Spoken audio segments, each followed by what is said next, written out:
That's good. That's good. Hi, everyone. I'm Marcus. I work in dev relations and developer success for Edge and Node. And welcome to this introduction to the graph, quick start to subgraph development and querying. So I just want to just be aware who here so far has deployed a subgraph. Go ahead and raise your hand. Okay, good. Awesome. Okay. Who here is aware of what subgraphs do or think they have a general awareness? General awareness. Okay, cool. So we're starting kind of mishmash of experience. That's awesome. So this is perfect crowd for where we're going to get going. Let's go ahead and get started with the slideshow. And if there's any questions at any time, feel free just to pop your hand up. We can make this conversational. And we're going to get going right now. Let me put the timer on. Trying to keep this under time. So anyways, okay, let's get into it. First thing, let's start with an introduction to the graph. So when you go to thegraph.com, you're presented with this: access the world's blockchain data. So what does that mean? Accessing the world's blockchain data, it really does help to understand the very granular aspects of that, right at the root. And the root of blockchain data, smart contracts. We're looking at smart contracts to start this presentation. Let's break this down a little bit, and follow me through here. So what is a smart contract? Essentially, it's something like this. It's kind of like an Excel spreadsheet, and in a way, it just has data. That's all it is. It's just storing data. That's all it's doing. It doesn't have any idea about what's going on about the files around it. It's a singular data location.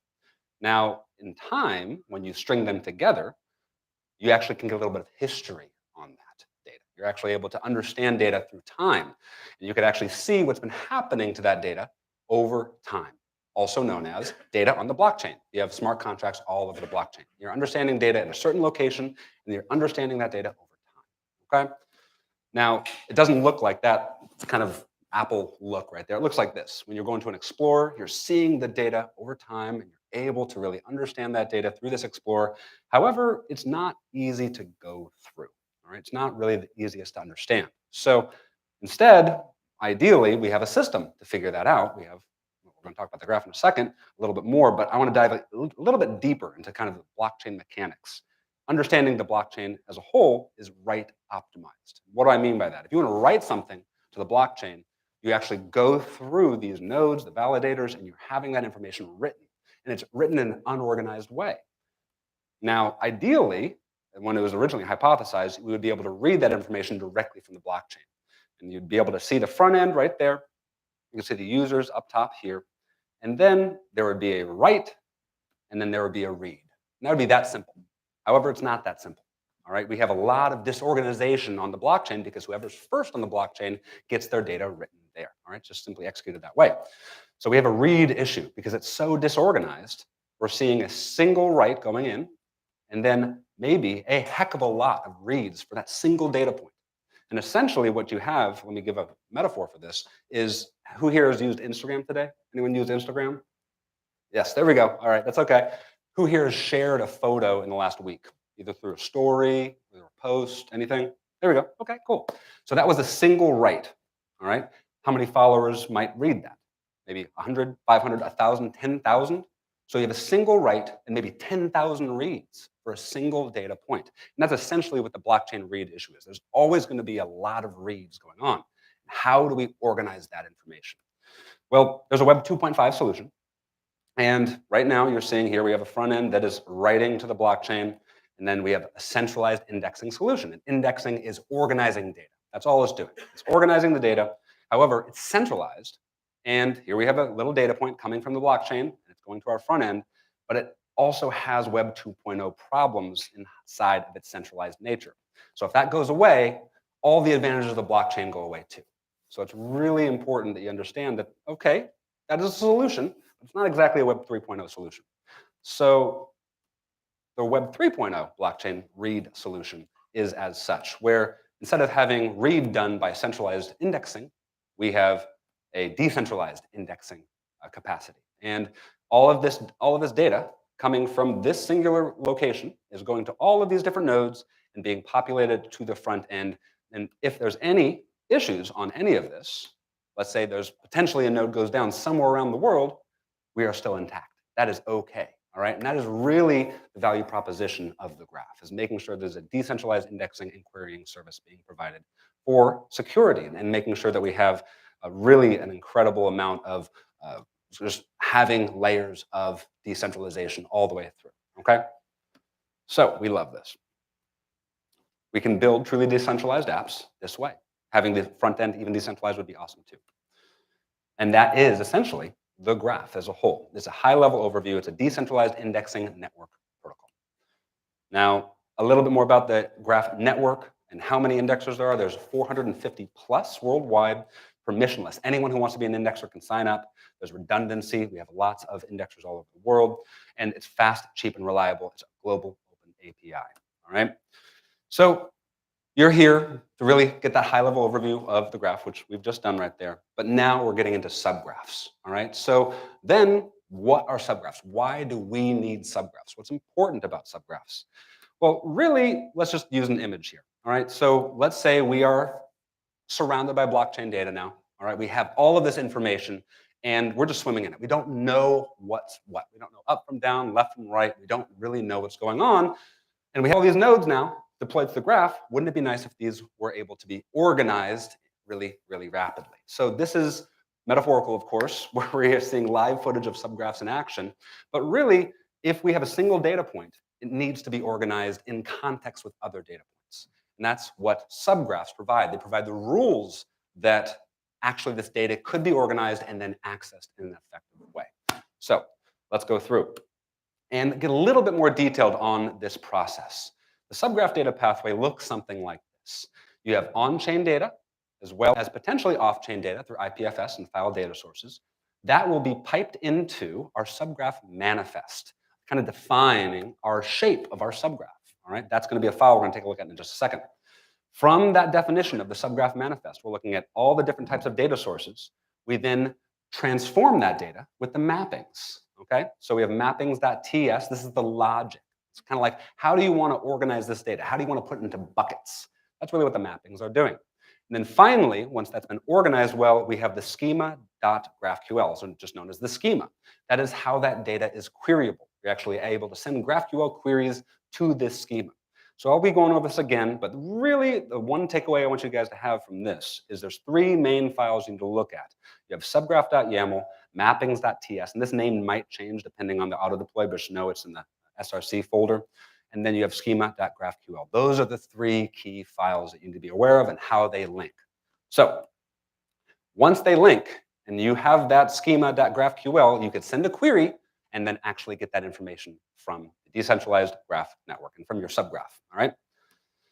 And one little bit I want to add to this, each subgraph on the graph network that is published to the 450 plus indexers is a part of an incentivized marketplace.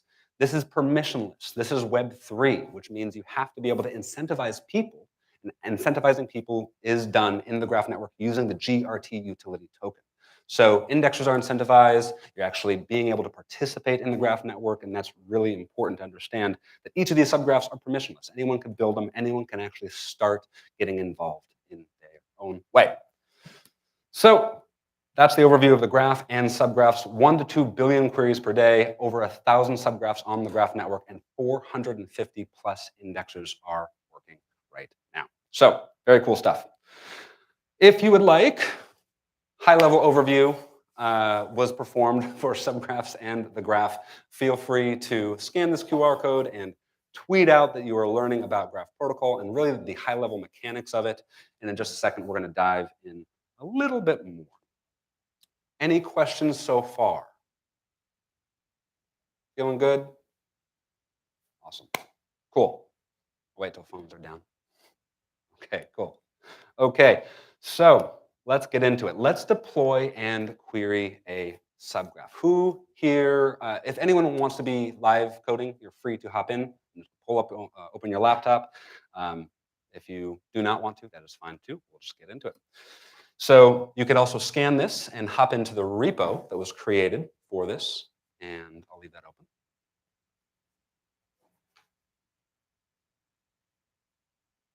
Go, all the phones. Okay, awesome. Let's get into it. So let's deploy a subgraph. What we're going to do is deploy a subgraph that's going to look at the smart contract of CryptoPunks. All right, we're going to look at CryptoPunks. We're going to see how granular we can get and trace a single point of data, specifically an event, from the blockchain all the way and make it queryable. That's what we're going to do. So let's go ahead and start. First thing, what we're going to do is let's go ahead and find the CryptoPunks actual address. All right, so what we're going to do, you can do this with me if you want, is go to Etherscan. Let me make this bigger. There we are. And so right here, we have CryptoPunks. Awesome. And we got the token contract right there, and also right at the top right there. I'll grab that. And we are looking for a few different data points here. We're looking for the ABI, the start block, smart contract name, events. That would just help us get aware of this. There's an amazing little app called miniscan.xyz that provides this to you super rapidly, just right in front of you. So you could dive into the Block Explorer. Feel free to do that. Don't have to. We'll just go to miniscan, and I'll select Ethereum and paste in the contract address. And there it is. This is all relevant subgraph information to help you build more rapidly. We have the name of the smart contract. We have the start block from which the smart contract was initially deployed. We also can find the ABI, the actual code. We can actually go into the Explorer if we want. And we have the events that are actively being emitted from this smart contract. And right now, we're going to start looking at the transfer event, just highlighting that right now. Also, take a look at the start block, all this information. That's all great. Next, now that we have our research information through Miniscan, let's go to subgraph.com. And we're going to go up to Products, Subgraph Studio. And we're going to create a subgraph. We'll make this the House of Web3 Live CryptoPunks demo. Okay. Index blockchain. We'll go on Ethereum. And we're going to create a subgraph. So right now, we have not deployed a subgraph. Of course, we're just spinning up our subgraph. This is the landing page, just getting you familiar with this. You're free to, of course, put this information, fill up this out as you'd like. But we're just going to skip all that right now just because I want to get building with you guys. And we're going to go into this location right here. So let's go through this, if you haven't done this before, and just copy paste this information as we go down into our terminal. So I'm going to pull up in my terminal. And go, and I'm going to make a directory. I'm going to call this Web3 demo, and then cd demo. There we go. And then we're going to get going. I've already installed this already, so feel free to do that on your own. But let's go ahead next, and we're going to graph init. All right, we have the studio, which is Subgraph Studio, which is where we're in. And I'm just going to run this live. Okay, so the protocol, we know that it's on Ethereum, so we just select that.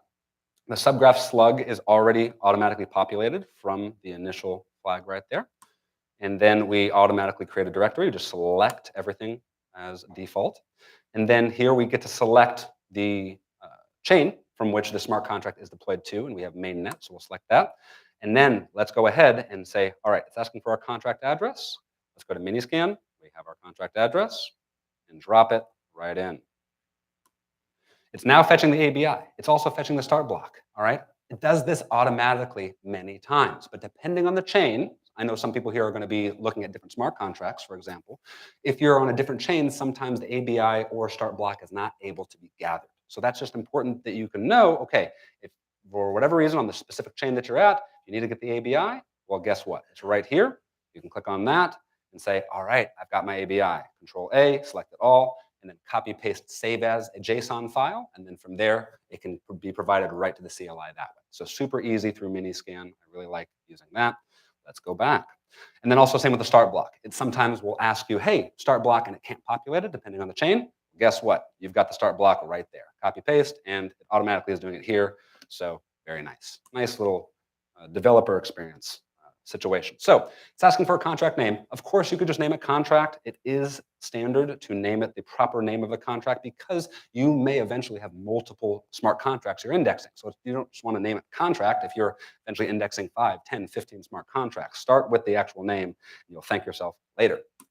So all of that's been populated. Miniscan has been used. Index contract events as entities. This is where the magic begins. This is where we're actually deploying our subgraph. The true is what you want to do to scaffold out your subgraph. And it's doing it all in the background right now. We'll open this up in VS Code in a second. But now what it's doing is creating all of this, creating your subgraph for you, looking at all this information on the blockchain and making the development experience really, really easy to gather this information so you don't have to go parsing through block explorers because that can be tough. So let's do this. Taking its time. How's everyone doing? Any questions so far while this is spinning up? Yes. Ooh, okay, that's a great question. How can you trust the information you get from Etherscan? That's not the graph-centric question. How can we trust the information from Etherscan? I mean, I look at the information at Etherscan as truth. Does anyone want to chime in on that question? How do we trust the information on Etherscan? That is like, I mean, yeah, the best effort. It's the best effort we can do. Yeah. Yeah. Yeah. There's truth to that. There's truth. Ideally, we'll have a better solution in time. Yeah. So, do we want to add another contract? Yes, no. You could always select yes. We're going to select no just for the sake of this. So next steps, you're free to go through this. I personally don't go through these next steps through here because Subgraph Studio makes this so easy. It's a lot more copy pasting. So we authenticate, just going to copy and paste right through there. And then we copy and CD into the directory that was automatically created. And then we graph codegen and graph build. We'll do that in a second because what that is doing is getting the subgraph ready to be deployed. What I want to do is actually start going through the files in just making sure that we understand the actual subgraph manifest, the actual mappings, as well as the actual deployment. So let's go through that right now. Oh, wait, just set this up earlier. That's okay. All right. There we go. I did this earlier. That's okay. Yeah, that's okay. Let's go. My path was set up earlier, now it's not. Okay.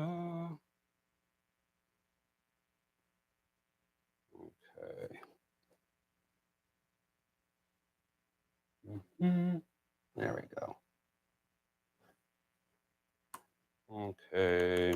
Okay, so let's go through this and just understand that pathway. Remember that transfer event that we were looking at? All right, that really is going to be looked at initially by the subgraph by the, right here, the subgraph.yaml, which is also known as the manifest. Is that big enough for everyone? Can everyone see that? Cool. So this is how this subgraph is being defined. And it's manifest is a good name for it. It really looks at all of the different points of the subgraph that are important, defines them, and eventually when it is actually put into deployment and you're actually deploying the subgraph, it actually goes and is uploaded to IPFS. So you're actually able to have other nodes use this file. So it's really important that this information is accurate. And this was all populated. And you can see right now it's having an entity. It eventually will be populating an entity named transfer. Okay, so remember we're looking at that one. And what happens with this transfer event that's coming from the blockchain? Remember, we're going and saying, all right, well, what's coming from the blockchain here? There it is. We have a transfer event. Now, what should happen? Eventually, it will be handled. So it has a handle transfer event. Handle it. Any questions about that so far? We have a smart contract emitting an event that is a transfer right there. And here's some of the data on it right there. And then it goes to the handle transfer handler, which we're going to go to in a second. Any questions so far? Cool. We're on it. Let's go ahead and see what the handle transfer event does. Let's go ahead and go into our mappings. And many times, this is, like I said, named mappings.ts. This automatically updates it at times to different names. Just make sure you know it's in the SRC folder. All of this was auto-populated. Let's go ahead and look for this handle transfer. There it is. So when the transfer event right there of type transfer event is emitted, what we're going to do is create an entity. All right. It's going to be a new transfer entity and it's going to have an ID. All right. It actually fills in this ID right here. All of this is being populated. And now we have a unique ID for this transfer event. It's going to then be put into an entity. We We have an entity that has a from, an entity that has a to, an entity that has a value. And this information is going to be populated by the event params from, the event params to, and the event params.value. Anything params, by the way, is emitted by the event. All right, so this is all the event information being put onto the entity. And then here we also have a little bit more being populated. The block number, block time step, and transaction hash. All of this information is coming from the block itself. So it's just populating this entity and eventually being saved. This exact same pattern is done all the time. All right, you're simply getting an event from the blockchain, and then you're populating your entity from the event. You're going to see that over and over and over. Okay, any questions about that? Cool, cool, cool. All right, let's go ahead and go to the final part and trace this transfer event all the way into our actual schema.graphql. So here we are at the schema.graphql, and we have, there it is, our transfer entity. Okay, we've traced this from the blockchain. We saw it was existing. Now we have our ID, which was actually created by the subgraph automatically. So that's really cool. We also have the from, to, and value emitted through the event. And then we also have block information that's also being populated. This is an important thing to realize about subgraphs. You can start taking information from various locations and pipe it into your front GraphQL queries. All right, so now we have information from the block, we have information from transactions. Eventually, we can get tons of information from lots of different locations into our subgraph, into the GraphQL query. Okay, so let's go ahead and deploy this thing. What we're going to do now is graph code gen and graph build. We're going to compile it. And very nice. And we're going to deploy. Okay, I'm going to give it a version. And as it's doing that, we'll come back here and we'll see in real time. Boop, there it goes. And boop, there we go. All right, so now we have it synced. It's ready to rumble. And we can go to the playground and see how this is functioning. There we go. Live data right from blockchain. And it's organized in terms of our GraphQL schema right through here that we just saw. Remember, we had the transfer event. If you want to start going and running some test queries, you can by just going onto this GraphQL Explorer. And there we go. We've got transfers, first 5. You can actually start filtering through here. And the from, ID, to, and the value. And very nice. Okay, so this is all live. This is really, really cool. I am really passionate about this because you're able to actually get raw information organized from the blockchain. I think it's super duper cool. Let's go back into the presentation. Any questions about this so far? Does that kind of make sense in tracing this all the way through? Cool, not getting any questions. Awesome, awesome, awesome, awesome. So let's go ahead, and we've done this already. We followed the transfer event. We had the on-chain data transfer event we're reviewing here. It goes into, is defined the subgraph manifest. Let's make it bigger. It is then goes in, the logic is done in the mappings, and then we actually are able to present that data in the schema.graphql and then query it. So let's go into some patterns that you'll be seeing. I'm just going to go over these quickly. You'll see these a lot in subgraphs, and then in a more advanced subgraph I'll show you in a second, you'll see these for sure. A rough NFT schema entity overview. Generally speaking, when interacting with an NFT, you're going to want to know information and aggregate that information in a contract entity, an account entity. You're going to want to understand information about the NFT. You're going to want to understand its traits, metadata, the event interface. You're going to want to understand all this. You might not get all this right now. Don't worry. I'll go into this in another subgraph in a second. There's other things you want to take a look at in terms of patterns. We have immutable events. Immutable events are events essentially, if you're having events emitted from blockchain and you're not changing any of the mapping, you're not changing any logic, you don't really need to do anything to it. It should be immutable. The event should be named immutable, and that really speeds up indexing performance. Really helpful for when you're trying to keep logs of things, okay? Also, you could link entities in your schema. You can use this right here, this kind of shape, to have a reverse lookup. That's the derived lookup right there, derived from lookup. And that's going to be helpful for connecting different entities together and having them be able to have these virtual relationships that your front end GraphQL can query. It's very powerful. And then also aggregation entities. Anytime you have something that you really want to know a lot about, that's an aggregation entity, and you can pipe in information for a lot of it. So contract is a good example of one where you can bring in a lot of different information from a lot of different sources and say, this is a lot of information about the contract. Also, a big thing about assembly script is that it doesn't like null things. It you need to have checks all the time. So what you need to do for a lot of these different types and a lot of these different creating of subgraphs moments, you need to have get or create moments where if a certain entity is not in existence, you need to check to see if it's in existence, and then if it's not, you need to actually create one. All right, so this is really important to have in your mappings. Okay, a few other tips and tricks. Emit all information that you want to store in the database as events. If you have the availability of the smart contract, make sure you have events being emitted that have valuable data. Feel free to go through this. This is more just kind of like little tips and tricks for the future. And then finally, querying the decentralized network. Let's get into it. So far, right now, we have a subgraph that I was able to spin up with you guys. Let's look at a more advanced subgraph briefly, and I would actually, let's do this on your own time, I think that'd be best, where you can compare your subgraph, that boilerplate subgraph that was spun up, to a really advanced subgraph, the CryptoPunks subgraph done here, and I put the links in the repo.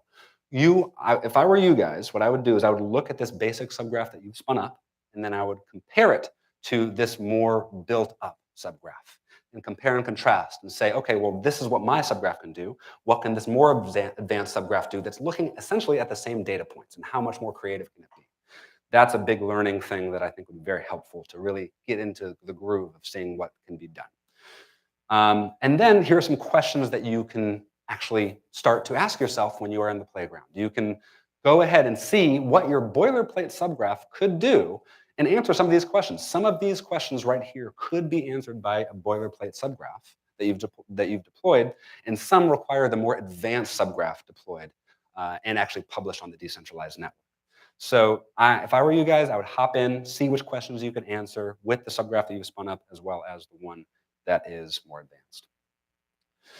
Finally, when your front end is ready to begin regularly querying these subgraphs on the decentralized network, go ahead and set up your API key. You can get 1,000 free queries and go ahead and use that through Subgraph Studio.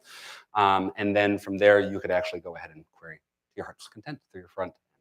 So to review, we've gone through and installed dependencies. We found the contract. We've initialized the subgraph with events. We've created a subgraph in Studio, and we deployed a subgraph. Now, up to you guys, is enhancing your subgraph with logical entities and improved mappings. I would really recommend you guys do that.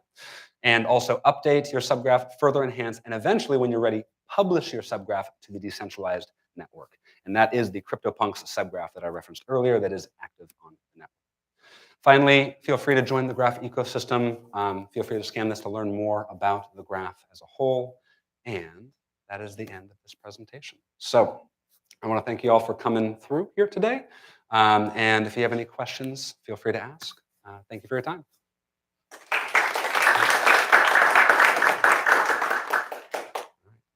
Any questions? I'll be around. I'm not going anywhere. So if you don't want to raise your hand, that's okay.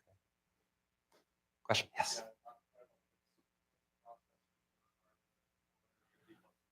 Great, so it's permissionless. What I would do is, if you want to go onto Discord, there is an indexers channel, and you can just hop in, and there's indexers hanging out there all the time. And you can say, hey, I'm interested, and you just get people who are just helpful. They're very helpful. That would be what I would do. Yeah, of course. Awesome. Well, thank you so much for your time, everybody. I'll see you guys out there in Web3 land soon. All right, take care. All right.